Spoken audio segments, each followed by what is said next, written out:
When I was born, I had the umbilical cord around my neck for a brief period.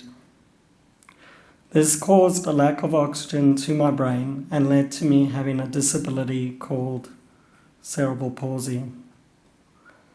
Cerebral palsy has different symptoms for different people. For me, it means muscle tightness, difficulty with balance, and learning difficulties. Also, the husky voice I'm speaking with right now. I first became aware of these symptoms when I was in primary school. I was about 8 years old. I had difficulty walking, so my mum took me to an occupational therapist. Until then, things were pretty normal. I was a happy, normal kid. That's why I wanted to talk tonight. Because truthfully, the hardest thing for me about having a disability has not been the disability, not the muscle tightness or difficulty with balance. The husky voice can be quite sexy though.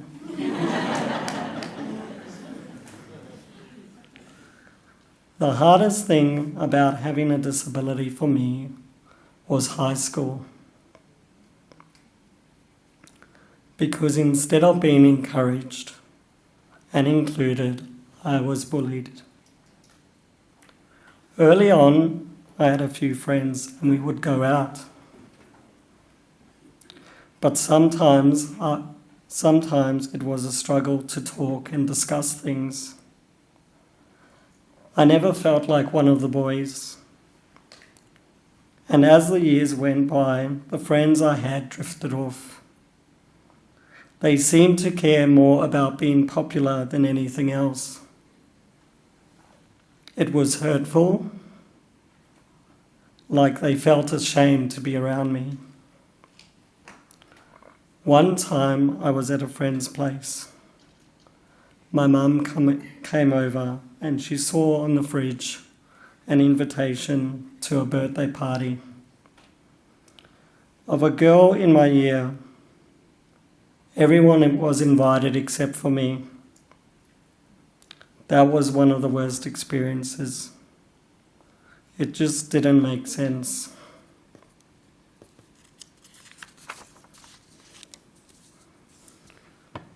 On weekends, I would attempt to make some calls to hang out, but everyone would always say they were busy. I didn't challenge them, and I never received any calls on their end. It was confusing.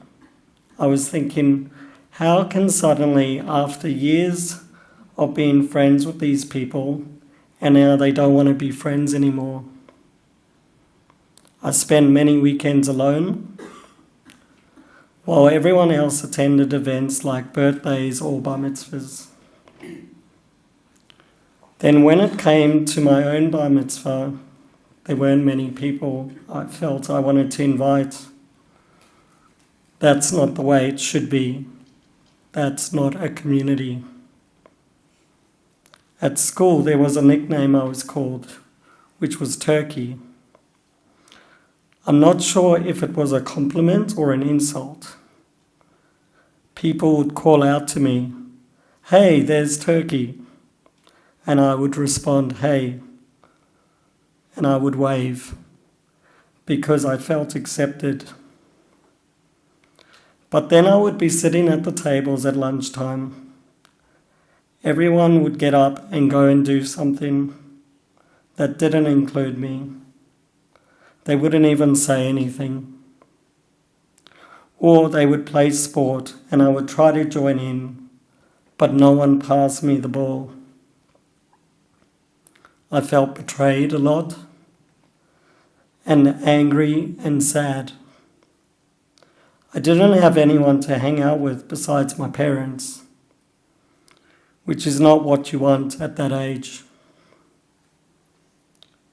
Eventually, I gave up calling. I gave up trying to reach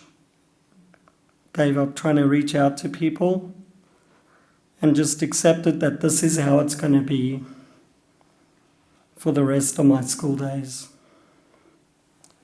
And the thing that makes me the saddest is that no one seemed to care. I thought about leaving the school around the time of being in year 10. My parents took me to have a look at this government school in Brookvale, where I met the principal and had a tour. It was very impressive. There was a TAFE there, and I was doing a TAFE course at the time. So it would have been great. The problem was it was too far and hard to get to. So I decided to wait it out. I thought, I only have to bear 2 more years. In some ways, I regret that decision, because those 2 years were more of the same. And I don't know if things could have been different. I feel let down by school and have very negative thoughts about that time in my life. There was very little support in terms of disability inclusion or education. And unfortunately, I had to fight the battle on my own. After I finished school, things changed. I moved to the eastern suburbs, and it took a while to get going. I did a few jobs here and there, and had to start from scratch trying to meet new friends. It wasn't easy because I didn't always feel confident in myself. Eventually, my mum heard about this program run by Waverley Council called the Waverley Community Living Program. It's a program that helps people with disability become independent. And that is where I met Dina. We were friends first. I liked the way she made me laugh, and she had a similar sense of humour. And I think she must have liked my husky voice. Because when I eventually asked her on a date, she said yes, and the rest is history.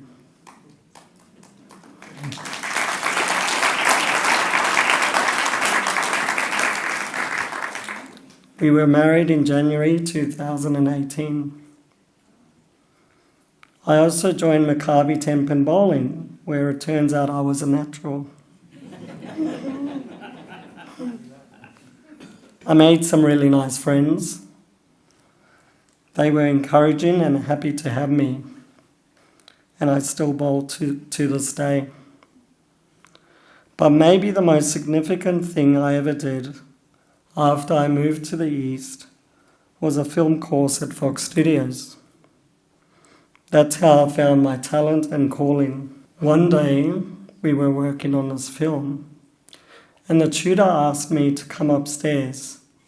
She said to me, "Ricky, you are the director of the scene." And it was completely spontaneous, and my eyes went wide. The film was about 8 filmmakers with disability interviewing their parents about when they first got diagnosed and the treatment they received from the doctors. Often it was horrendous.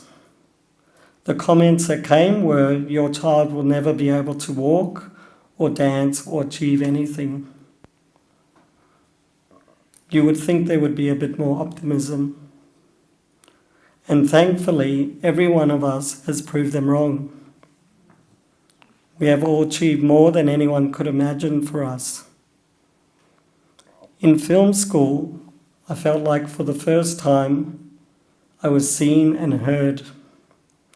And the fact that she put so much trust and faith in me meant a lot.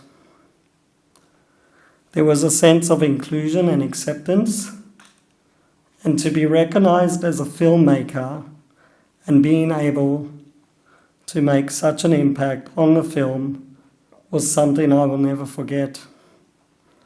Working as part of a team was incredible, and I gained confidence, and I was smiling. And one of the best parts was when we showed the film at an event called Flickerfest, and people I know came to watch it. Just the reaction from people made me feel amazing inside, where I was in the spotlight for once. I'm grateful that my life changed after high school. I'm grateful to my mum and the Waverley Council program and Dina and the bowling club and all the people who encouraged and supported me at film school. But the truth is, those early experiences from high school stay with me. I still feel hurt and let down by what happened, and since then I've heard too many similar stories about kids or young adults being pushed to the side, and that has to stop. The reason I decided to do Brave Talks was because I wanted to shine a light on what it is truly like for people with disability. The sad truth is that our biggest challenge is being included, being treated like everyone else.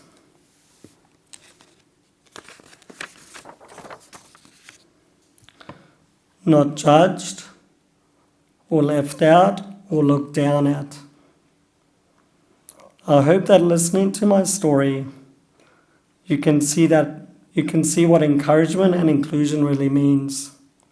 How people can surprise you with what they're capable of, and how as a community we need to address the culture in our schools so that it is safe to be who you are without getting hurt, without having to change or hide or give up. Please, I would like to encourage people, if there is someone you see that seems to be on their own or a bit lonely, reach out to them, but not out of pity.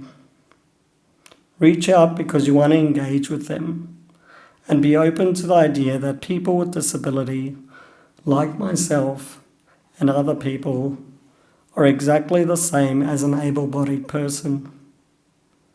Open your minds and hearts, not because you think that you're doing a favour for someone that makes you feel good. Do it because you truly believe that anyone, no matter how they walk or talk or the kind of support they need, anyone can be part of your life. Thank you.